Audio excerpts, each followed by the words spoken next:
বেচেছি আর তাদের মধ্যে প্রত্যেককে দিয়েছি $10,000 আর তার সাথে পৃথিবীর অন্যতম একটা বড় মল আমি ভাড়াতেও নিয়েছি।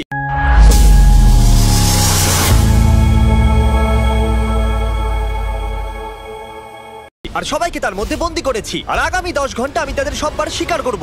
পালাও পালাও এখান থেকে, কোথাও লুকিয়ে পড়ো। যদি এরা আমার হাতে চলে আসে তাহলে আমি $10,000 ফিরিয়ে নেব। যদি সকাল পর্যন্ত ওদের না পাই তাহলে ওরা রাখতে পারে। আমি আগে কখনোই মলে আসিনি। এই জায়গাটা অনেকটা বড়। Let's go. Oh my god, yes. এখানে আমাকে কেউ খুঁজে পাবে না। ও ওয়াও, এটা আসল টাকা? আমরা কি এটা পকেটে রাখতে পারি? আমি লেগোল্যান্ডে কাউকে দেখতে পেয়েছি, তাই আমি আর বয়েজ ওখানে চেক করব। এটা কি রকম মজা! এ তো দারুণ জায়গা। আমি একদম নিশ্চিত যেখানে কেউ না কেউ অন্তত আছে। এখানে সত্যি যদি কেউ থাকে তাহলে কি মজা হবে, তাই না? চলো এদিক দিয়ে যাই। না, কাম অন। হ্যাঁ, তুমি ওখানে কাউকে পেয়েছো?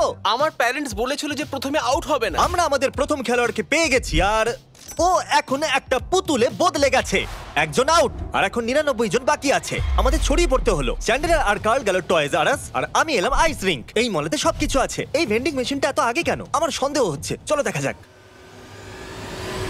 ও, এটাকে দেওয়াল থেকে এতটা সরিয়ে রাখা কেন? এটা একটা সিঁড়ি। যদি এই সিঁড়ি দিয়ে কেউ সিলিং এর ভেতরে লুকিয়ে থাকে তাহলে 10,000-এর যোগ্য। আমার বিশ্বাস আমরা এখানে কাউকে তো পাবোই। তুমি এখানে কাউকে দেখেছো? আমি জানি না।